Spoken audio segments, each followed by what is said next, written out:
नमस्कार दोस्तों, the social desk में आपका स्वागत है। दोस्तों, एक बार अटल जी ने कहा था कि चिंगारी का खेल बुरा होता है। अब ऐसा ही कुछ यूक्रेन के साथ नजर आ रहा है। दोस्तों, आज हम आपको ऐसी खबर सुनाने जा रहे हैं जिसने पूरी दुनिया को दहला कर रख दिया है। यूक्रेन में बीती रात रूस ने जबरदस्त हवाई हमला किया है, जिसे इस युद्ध का अब तक का सबसे भयावह हमला माना जा रहा है। सूत्रों की माने तो रूस ने यूक्रेन पर 400 से ज्यादा ड्रोन और 40 से ज्यादा बैलिस्टिक क्रूज मिसाइलों से हमला किया है। ये हमला इतना भयानक था कि इसने यूक्रेन के कई शहरों को दहला कर रख दिया। राजधानी कीव, उत्तरी शहर चेरनीव और उत्तर पश्चिम में स्थित लुट्सक और तेरनोपिल जैसे कई शहर इस हमले की चपेट में आ गए हैं। खबरों के अनुसार इस विनाशकारी हमले में कम से कम 6 लोगों की जान गई है और लगभग 80 से ज्यादा लोग घायल हो चुके हैं। रात के अंधेरे में मिसाइलों के जमीन पर गिरने और धमाकों की आवाज से आसमान दहल उठा। हर तरफ आग और धुएं का मंजर दिखाई दिया।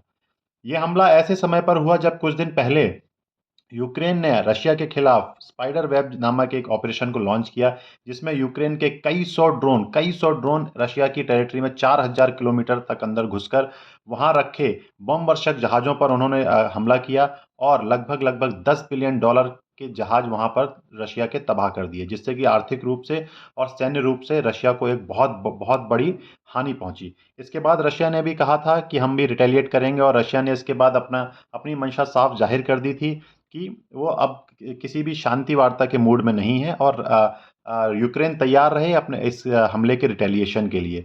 और तो और अमेरिकी राष्ट्रपति डोनाल्ड ट्रंप ने भी कुछ घंटे पहले ये आशंका जताई थी कि मॉस्को इसका जवाब जरूर देगा। लगता है रूस ने ट्रंप की बात को सच कर दिखाया है।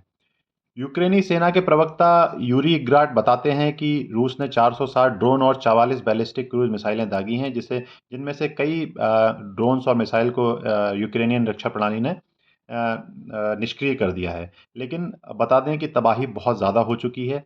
कीव में आपातकालीन सेवाओं के कर्मचारी, लुट्स में चिरने में आम आम नागरिक अपनी जान गंवा बैठे हैं। इससे कि शांति की उम्मीदें अभी भी अब धुंधली होती नजर आ रही हैं। दोस्तों, आप जेलेंस्की ने रूस के ताज़ा हमले पर कड़ी निंदा करते हुए कहा है कि यह शांति चाहने वाला देश नहीं है। रूस अपनी फितरत से बाज नहीं आ रहा है, लेकिन क्या आपको नहीं लगता कि ये बयान केवल पाखंड है? और जैसे ही रशिया हमला करता है, ये आदमी जो जेलेंस्की है, ये चिल्ला चिल्ला कर कहने लगता है सभी वेस्टर्न कंट्रीज से कि आओ देखो, रशिया ने हम पर हमला कर दिया, आओ मिलकर लड़ें। आओ मुझे पैसे दो, मुझे चेक्स दो, मैं रशिया से लड़ूंगा। मैं नहीं लड़ूंगा तो रशिया आपको मार देगा। एक तरफ तो जेलेंस्की शांति की वार्ता की बात कर रहे हैं और दूसरी तरफ ठीक वार्ता से एक दिन पहले उनकी सेना ने रूस के 4,000 किलोमीटर के अंदर घुसकर बड़ा हमला किया और अब वो शांति की बात कर रहे हैं। दोस्तों, ये किसी को हजम नहीं हो रहा है। जेलेंस्की शांति चाहते ही नहीं है, क्योंकि उन्हें पश्चिमी देशों से बड़े बड़े चेक मिल रहे हैं। उन्हें खूब फंडिंग मिल रही है। अगर शांति हो गई तो ये मलाई मिलना बंद हो जाएगी। ज़रा सोचिए, जब से अमेरिका ने पश्चिमी देशों से कहा है कि वो नाटो में अपनी फंडिंग को कम कर देगा, अमेरिका किसी और देश की लड़ाई क्यों लड़े? सब अपनी अपनी लड़ाई लड़ें, अपनी अपनी जीडीपी का 5% नाटो के फंड में दें। तब से जेलेंस्की ने इस मौके को खूब बनाया है। उसने एक तरह से मैसेज दिया है वेस्टर्न कंट्रीज को कि आपको लड़ने की क्या ज़रूरत है? मैं हूं ना, मैं लड़ूंगा आपकी जगह। मेरे बंदे मरेंगे आपकी जगह। ये बंदा यूरोपियन यूनियन से पैसा लेकर रूस से युद्ध जारी रखे हुए है। इसके लिए अपने निर्दोष लोगों की जान की कीमत कुछ भी नहीं है। और तो और, अगर शांति हो गई तो यूक्रेन में चुनाव कराने पड़ेंगे और तब यूक्रेन की जनता इसे कहीं का नहीं छोड़ेगी। इसलिए ये युद्ध जारी रखे हुए है और अपनी कुर्सी से चिपका हुआ है। जेलेंस्की का यह दोहरा रवैया साफ दिखता है कि उनके लिए सत्ता और विदेशी फंडिंग अपने देश के लोगों की जान से ज़्यादा अहम है।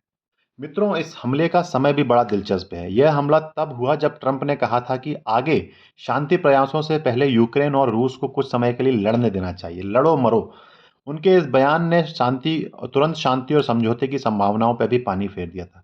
हालांकि इसमें अमेरिका के भी अपने हित छुपे हुए हैं। हालांकि शांति वार्ता के 2 दौर हो चुके हैं, लेकिन अभी भी बातचीत रुकी हुई है। यूक्रेन ने 30 दिन के लिए युद्ध विराम और जेलेंस्की पुतिन की सीधे मुलाकात का प्रस्ताव रखा था, जिसे क्रेमलिन मतलब कि रशिया ने ठुकरा दिया। तो आपको समझना होगा कि ये बार-बार ज़ेलेंस्की पुतिन के साथ सीधी मुलाकात की बातें क्यों करता है? बार-बार ये क्यों माँग करता है कि ज़ेलेंस्की और पुतिन सीधे एक टेबल पर मिलें और बात करें? आपको याद होगा जब ये ज़ेलेंस्की प्रेसिडेंट ट्रंप के साथ मिलने गया था, तब इसने किस तरह की हरकत की थी, किस तरह का झगड़ा हुआ था। और इसने एक वेस्टर्न कंट्रीज़ को एक मैसेज देने की कोशिश की थी कि देखो, मैं ट्रंप से नहीं डरता, देखो मैं ट्रंप को भी पेल सकता हूँ। इसी तरह का की हरकत ये पुतिन के साथ करना चाहता है। ये मैं बता दूँ, ये एक कॉमेडियन था और ये कैमरे वाला आदमी है। मतलब इसको कैमरे के सामने क्या बोलना है, क्या मैसेज देना है, ये इसको बहुत अच्छे से आता है। वही काम इसने ट्रम्प के साथ किया था, वही काम अब ये पुतिन के साथ करके वेस्टर्न कंट्रीज़ को एक मैसेज देना चाहता है कि देखो, मैं पुतिन से भी नहीं डरता। अगर आपको रशिया से बचना है तो मुझे पैसा दो, मुझे चेक्स दो, मुझे फंडिंग दो, मुझे हथियार दो, मैं आपके बिहाफ़ पे लड़ूँगा। वहीं रूस के रक्षा मंत्रालय ने दावा किया है कि उसने सैन्य ठिकानों, हथियार डिपो और कारखानों को निशाना बनाया है। यूक्रेन ने भी पलटवार करते हुए मॉस्को और अन्य क्षेत्रों पर हमला किया, जिससे कि औद्योगिक स्थलों को नुकसान पहुंचा है और 3 लोग घायल हुए हैं। कुल मिलाकर यह हमला यूक्रेन के लिए एक बहुत बड़ा झटका है और इसने इस युद्ध को और भी खतरनाक मोड़ पर लाकर रख दिया है। अब देखना यह है कि दुनिया इस पर क्या प्रतिक्रिया देती है और क्या शांति की उम्मीद बाकी है। हम आपको इस खबर से जुड़ी हर नई जानकारी देते रहेंगे। दोस्तों, आज के लिए बस इतना ही। आप बने रहिए द सोशल डेस्क के साथ। For more insights into global strategic affairs analysis, please do like and subscribe this channel. Thank you very much. See you soon.